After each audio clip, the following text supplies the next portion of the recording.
All right. Hello, everyone. The Boren Awards team is so excited to welcome you all to the fourth session of our recurring Boren Alumni Ambassador series, Straight from the Source. Our hope with this series is that you guys will gain a better understanding of what it means to be a Boren recipient and that it also inspires you all to hit submit on your applications. My name is Bailey Preston. I was also a 2020 Boren Flagship Scholar to Brazil. And I'm very happy to be here with you all this evening as we convene to shine a light and hear from our amazing Boren Alumni Ambassadors, Claire Sullivan and Heidi Foon-John.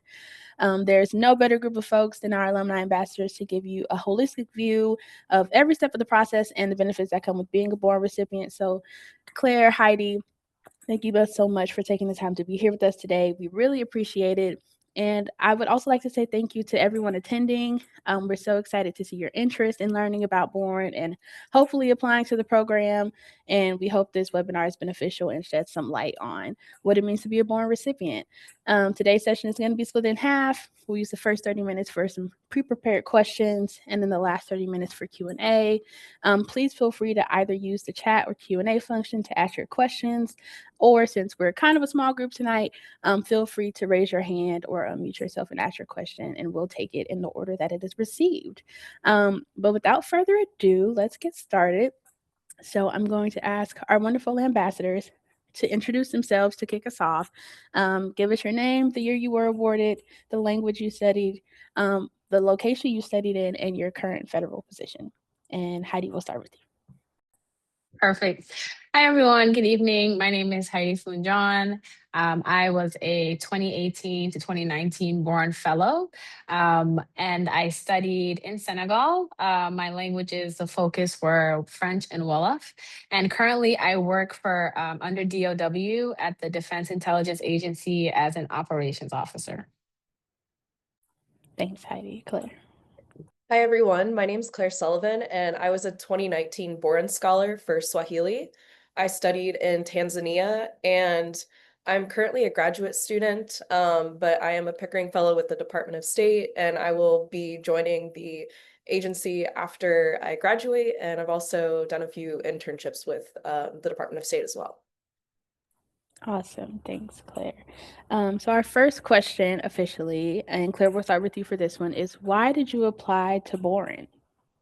Yes. So I applied to Boren because in my undergraduate, I took a class just on African studies, and it was by far the best class I took during my undergraduate studies. It was kind of like the first type of class where I had a lot of critical engagement on things like international development, debating topics of security, things like that in Africa, and how the United States actually impacts it and how Africans view it as well.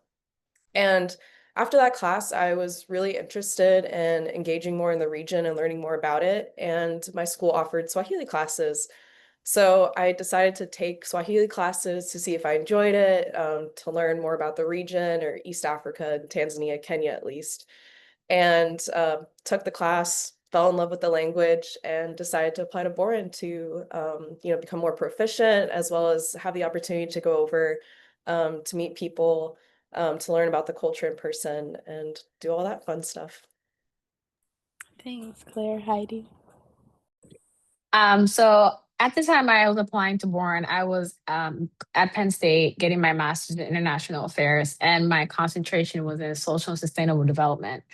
And I was looking for an opportunity to study abroad at that time because I could gain credit overseas while finishing my master's program. And I came across Minnesota Studies in International Development as a program of interest.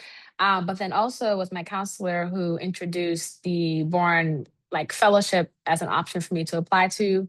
And then as I was looking into it, I saw that it presented a multitude of benefits. One, the funding to be able to study while pursuing my master's degree.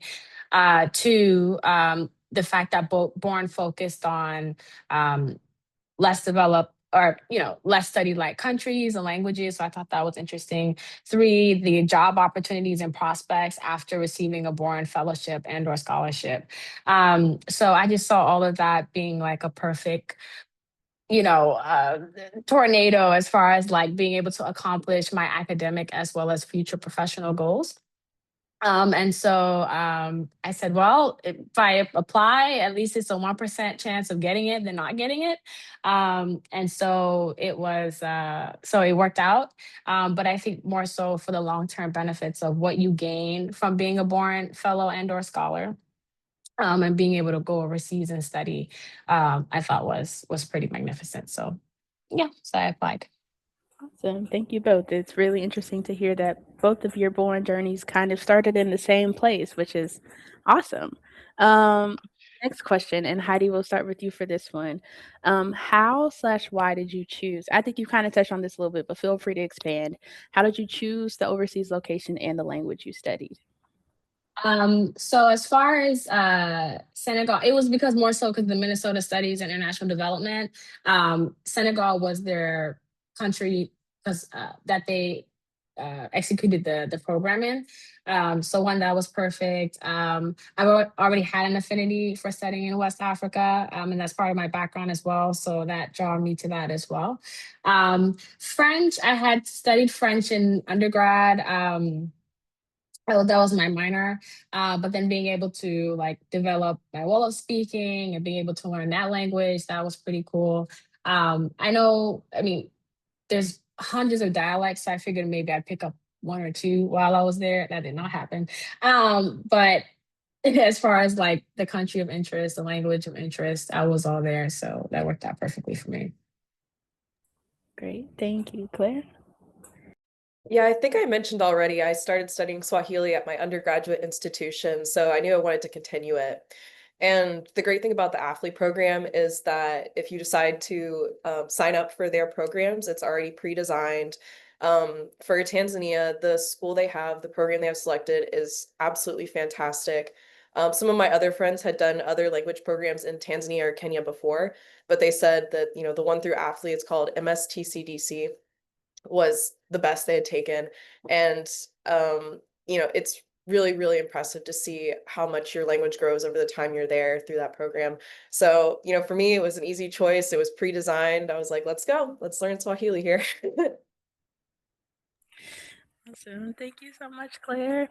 Um, our next question is, how was your language slash overseas location relevant to U.S. national security, and what was your process for writing the national security essay? And we'll start with you, Claire.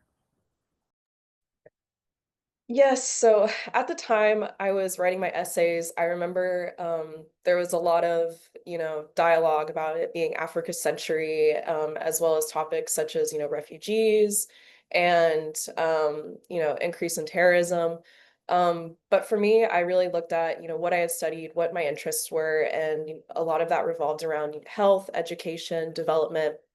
And so I took my interests and what I focused on and put that within the framework of how that mattered to US national security. So, for example, as we improve health and education in these countries, like through USAID, what was used to be USAID, State Department programs, things like that, that helps bring economic development and security and increase democracy, things like that. That's kind of how I formed my essay based on what I had studied before and how that was relevant to US national security.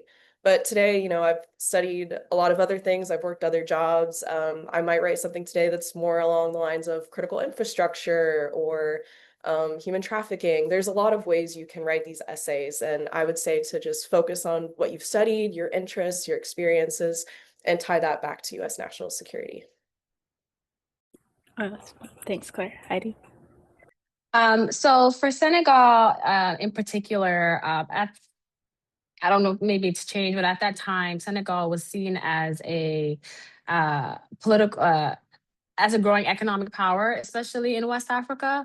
And so that was already like a country of interest concerning US national security. And so USAID, what was then USAID at the time, was huge there as far as like their involvement, their investment in that country, building it economically, health-wise, things like that. And then I remember there was also a lot of dialogue about, trafficking of drugs through the West African, through West Africa. And so that impacts our national security here in the US. So just kind of knowing the dynamics between how developing Senegal benefits the US and how US West African and US relations kind of benefit each other. I use that in my resume to kind of empower it some more. So when writing your resume, sorry, not your resume, your essay, know a bit of the history, add some of that in there to make it stronger, to make your position on why you're choosing that country and how it benefits. Make sure you do tie it back to US national security, but also add into like how it benefits that country and how strengthening their ties impacts both on a positive scale. So yeah, definitely do your research and do some homework to intensify and strengthen your writing. Yeah, I definitely want to echo everything that Claire and Heidi have already said, which is use your background to your advantage, right? Don't feel like you have to talk about whatever it is you think the Department of War wants you to talk about. There's a number of things that could be national security issues. But this is a place where I do want to plug that this year we do have to be compliant with all executive orders. There are 3 executive orders that you guys have to be compliant with for the application process. The first one is going to be protecting women from gender ideology. The second one is going to be about diversity, equity, inclusion, and then the third one is about environmental justice. So if you're interested in any of those topics, we recommend that you read the executive orders a little bit more closely so that you know what language you should avoid, just because if you talk about any of those things, we cannot fund your study. So just keep that in mind as you're crafting your applications this year. But thank you both, Claire and Heidi. That's very helpful, insightful information. My next question, and Heidi, we'll start with you. How would you say that Boren has impacted your academic, personal, and professional life? So academically, I was able to finish my program and get funding for it. But then also it gave me an experience that the rest of my cohort didn't have. Like I didn't imagine that while doing my master's, I would be somewhere else for an entire year. Like I was like, oh, I'll just be at Penn State, do my 2 years and I'm done. Like I spent a year at Penn State and then a year in Senegal. And that was just life-changing. So going into the personal aspect, like life-changing, being somewhere where it taught me how different culture is, how people live, how I can assimilate in different places. I think it builds you, builds resiliency, helps you overcome challenges, helps you meet other people from like other countries who are also there for their own experiences. So you kind of learn not only from the people that are from other places, but from the people who are there. And I think that's humbling to kind of see their way of life. And then professionally, it was a segue into federal employment. So, and I'm still working in the federal government till today. So, that was definitely a leg up in like my search. And I'm sure we'll dig more into that a little bit later in the webinar. But it definitely helped with employment post graduate because it's real out here. So, Anxiety, Claire. For me personally, I'll echo a lot of what Heidi said. Going to a different country, when I had, I've only studied abroad in France for a semester before. This was really my first time out of my comfort zone. It really pushed me. I'm somebody who tends to maybe be a little bit quieter or a little bit, in more of a box, but, in Tanzania, like, they want you to talk, like, and they love big personalities, and that's how you get to know people. That's how you get to practice your Swahili. So it kind of forced me to come outside my comfort shell in order to really get the most out of the experience. And I think that's benefited me a lot. Just being able to, now go to career fairs and talk to people easily or things like that. It's really opened me up. Professionally, I think it's definitely something that has helped me stand out when applying to jobs. I personally always knew that I wanted to go into public service. My whole family comes from state, federal, county public servants, so it was always something I wanted to do. And being able to have the Boren stamp to say I learned this language, it's very uncommon. I think it was instrumental for me being able to receive my Pickering Fellowship with State Department. From my cohort alone, in AFLI, we've had 4 people go on to be fellows. I know of multiple people who work in State Department, DHS, the intelligence agency. So not only for myself, but I can speak probably for my whole cohort and say that It's really helped us in our professional careers and being able to work in areas that we want to work in, work on Africa. And I don't think any of us would have reached the places we wanted to go without it. I tell everybody all the time that it is corny and cheesy to say, but studying abroad does change your life. And doing boring specifically changes your life, I think, in a lot more ways than your typical study abroad. So thank you guys for shedding that light. I'm going to kind of combine our next two questions. And again, we've kind of touched on these a little bit, but feel free to expand or add any additional detail to the extent that you can, of course. And Claire, we'll start with you for this one. So, where did you fulfill your federal service? I know you talked about internships. Have those counted? All those kinds of things. And then, what was your experience like searching for those internships or other federal employment? Yes. So I know there's a federal hiring freeze going on, and there's a little bit of worry about this, but I actually came out of the Boren group from COVID. So when I graduated, there was also a hiring freeze, and people were very nervous. But while I was finishing up when I came back from Boren, I had one last class for my undergraduate degree. I did an internship with State Department that was actually virtual. It was 10 hours a week, and I was able to have that count for about, I think it was like a month and a half of my service. Um, and then once I graduated and I finished that internship, I actually went on to work for a contractor for the US government for a little bit, and that counted for a bit. And basically, eventually, I've now ended up in my fellowship, and I'll complete my service once I enter the State Department. But I can say from experience, being able to have the hiring, I forget what it's called, Bailey. What is it? The hiring authority? Yes. Yep. A lot of my friends have been able to find jobs through that just by passing on their resume, saying they have this hiring authority. Um, it sounds, kind of stressful, but it's really not. I don't know of anybody who's ever had to pay back their award. It's worked out for them. Um, I'll also say that once I had my 2 weeks for my internship counted, it gave me a 5-year extension. So I now have 5 years to find a job within the federal government, which is really more than enough time. And grad school, now that I'm in it, that it paused it as well. So there's a lot of opportunities, there's a lot of leeway. And SEP will work with you. I can say from experience on getting this. They want you to be able to serve. They want you to be able to not have to repay this. It's really something that if that's what's preventing you from applying, you shouldn't let it. It will work out. Amazing. Thank you, Claire. Heidi. Perfect. So I fulfilled my federal service where I'm at now at DIA. I've been there since 2022.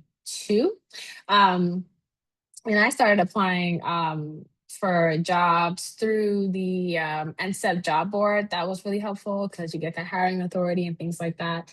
Right after I got back from Senegal, and that was like in 2019. So my process to actually onboard into a federal job, life happened, different things. But it luckily, fortunately for me, didn't take as long. And what I found most beneficial through going through the NSEP job board was I was getting a lot more responses from employers who were reaching out to interview me and things like that than I was going through the traditional route on my own. So I would definitely highly encourage anyone to use that job board once you are complete with your Boren program, because I found it to be really helpful. But why did I? Oh, sorry. But I'm still at DIA. I enjoy the work that I do there. I enjoy my team. I enjoy the environment. I did not necessarily think I'd get into the Intel world because for me, my focus was international, like just development, right? Like, especially as I was studying that in Senegal. But I can say that what I've learned working in Intel will transfer to any sector, be it whether it's federal, private, or nonprofit. So I did not want to turn that opportunity down, and I was looking for a job. But I found it to still be a worthwhile experience because there's so much you can do. It's an Intel world, but different jobs, different skill sets you can transfer. Like language is important too. So, don't think that because you focus on a particular you focus on a particular area, have a particular skill set, it can't be transferable. So just be open as you're applying for jobs and the different spaces, different careers, things like that. So, yeah. I think I went outside the scope of the question, but I figured I'd just keep going. But yeah. No, it's all good. But I really am super excited to have Heidi and Claire here today, actually, because they are two examples of places where the majority of our Boren awardees fulfill their service. So state, DIA, or the intelligence community just in general, that is where the majority of Boren recipients go on to fulfill their service. And I think especially DIA is like recruiting Borns left and right. Like they have an internship program they do almost every year, if not every year. Hmm. And I know state, we have a lot of Boren awardees who have gone on to be foreign service officers and all those things. So like it is totally awesome to have people who are doing the thing here to talk to you. But thank you both. So our next two questions, I'm also going to combine. Actually, no, I'll do the one question and then we'll do the last one. Well, no, Hmm. I am going to combine two questions. Okay. So Heidi, to the extent that you can, let us know, what does your agency do, and what does a typical workday look like, and what do you like most about your job as a public servant? So what my agency does, so we are a CivMil, what I call civilian military organization. It's a joint environment. And so in short, essentially the intel we collect helps our military and our policymakers with strategic decision making. So that's the extent of what I can say. As far as a typical work day, so for me as an ops officer, my job is primarily to um, track and monitor analytic and administrative requirements. So sometimes, like, I'll come in and I'll have an assignment. Let's say, like, the deputy director of my office has to sign off on a particular briefing that's going to a client. So my job would be to figure out who the action officers are for that particular assignment, um, coordinate, facilitate information through them, and then work that way, facilitate that process up to find a signature before we can release the product. Um, I still work 8 hours a day, like to the best of my ability. If I don't have to work longer, I don't, only because I have young kids. But for me, I'm able to manage my workload. What I like most about my job is what's the word I'm looking for? To me, it's dynamic. The projects that I get are different. Not saying every job like that at DIA is the same. Some things are routine, but as far as what I do, it keeps me on my feet. It keeps me thinking. I have to think critically. I have to think strategically. I have to think like sometimes a senior leader, as far as knowing what they want, having to anticipate the questions that they'll have. Um, how to identify critical gaps in information. So it definitely keeps me, like I said, thinking. And I'm one who, if I'm doing a job and I feel like in 6 months I've mastered it, I feel like I want to move on. But this job has been my most challenging as of yet. And I can honestly say that at DIA, there's a lot of places, you can move around, different career fields you can try, different jobs and things like that. So I found it to be pretty cool. What I like most about my job as a public servant, honestly, I think it's being able to, serve my country. I'm a military wife, and so I'm an Army wife, and so being able to kind of share that responsibility role with my husband, I'm proud of it. And so, and my parents are proud of it. My family's proud of it. And so just knowing that what I do supports and protects our country and our people is what I enjoy. That was lovely, Heidi. Thank you. Claire. So I'll just talk about what I did at my internship at State Department this past summer. I was working for the Bureau of Eurasian and Eurasian Affairs. I'd come in around 8:30 every day. I'd go grab some breakfast. The State Department has a great breakfast in their cafeteria. Um, and then read through the cables. I would flag things for my boss. I got the opportunity to clear some papers as well as draft some papers that would go up to the 7th floor, up to the secretary. I got the opportunity to work on some things like that. I also had some big research projects. concerning some things like human trafficking in Africa. And those papers eventually, got shared with partners and were worked into cables. So it was really cool to be able to work on things that had impact, to be able to critically think. I think that was really my favorite part of the job, was that, I've worked administrative jobs before, I've worked other office jobs, but really at State Department, like every day is something new. Every day you get to engage on something, think critically, figure out how you're gonna, present this to your bosses, or how you're gonna, talk to your partners on this, and be able to, kind of shape what happens, make a difference. That's what I really loved about it. I also had the opportunity to sit on some cool meetings with some very cool people. Sometimes where I'm looking around, I'm like, am I supposed to be in this room? But being able to actually go in, be able to see the work that State Department does, for the country, for the world, really solidified that it was a place I wanted to be and a place that I wanted to work, for the long term. Thank you both. It sounds like you both have super awesome, fun experiences, and I think it's just, again, being able to actually tell people what that, to the extent that you can, what that looks like, and what how I what's the word I'm looking for? Almost like empowering that feels like, to actually know that you're contributing to the livelihoods and to the good of so many people is it's infectious, and it's just amazing. So thank you both. My last question for you, and then we'll start with Claire for this one, is do you have any advice for applicants or awardees regarding any part of the Boren process? So from applying to actually going overseas to fulfilling the service requirement, working in federal service, any advice there? Two things come to mind. The first being for the essays. When you go to write them, write your first draft, just anything that comes to your head, put it on paper, and then leave it for 2 days. Trust me, your brain's going to be thinking in the background, and then you're going to come back. You're going to read your essay again. You're going to be like, I like this part, this part doesn't work.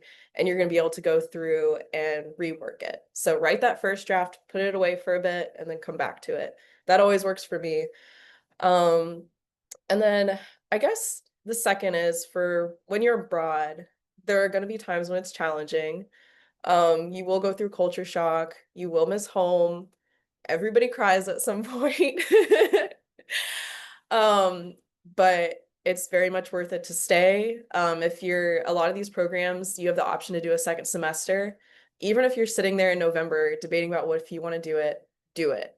I was so glad I extended, and having that extra time really, really puts your language just in that like place that it is like fantastic. It really gets you to that next level. So those are my two things. And yeah, just to kind of echo off of Claire with the first piece, the essay, write it, also have it reviewed, or write it, let it sit, marinate. And then once you feel like you've gotten it to like a good draft, have it reviewed. I know at Penn State, we had I had like a committee that I worked with of like 3 people. So definitely utilize them when applying for your boring process. And I think I only met with them like once, but I had it constantly reviewed to get it to a good and competitive place.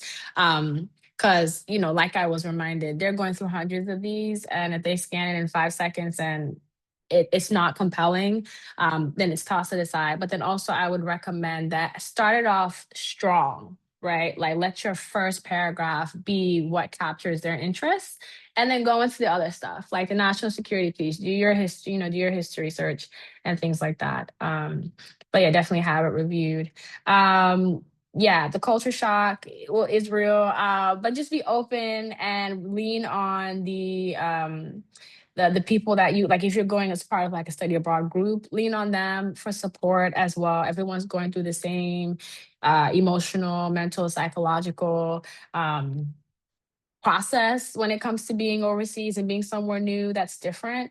Yes, you will miss home, but it is still an eye-opening experience when you come out of it.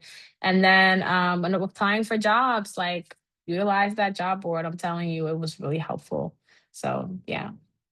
Yeah, all great advice. And as someone who also cried their first week while overseas. It does get significantly better after you get over that hump. You just have to get through it. But thank you, Heidi, Claire, for all of those awesome questions. I'm going to close us out because this is the first half of our session. So I just want to thank you both again for joining us, for sharing your insight and your experiences. We quite literally would not be able to do this without you. And then again, I'm going to thank our attendees for your great questions. We hope to see you apply. I have a couple of reminders before we close out. The first is that our alumni ambassadors are available to chat with you should you be interested. So if you'd like to speak with Claire or Heidi or any of our ambassadors, just email the Boren team at boren@iieus.org, and we'll be happy to help facilitate contact. The second is that the deadlines are fast approaching. So plugging here that all graduate students should have their applications submitted by January 1st, 2026. And all scholars or undergraduate students should have their application submitted by January 28th, 2026. And then again, for any questions about your application, if you're having trouble, you can't submit, something's wonky, something's not working, reach out to the Boren team via email. You can also call us, and we'll be happy to help. Thank you, and have a great night. All right. Stop the recording.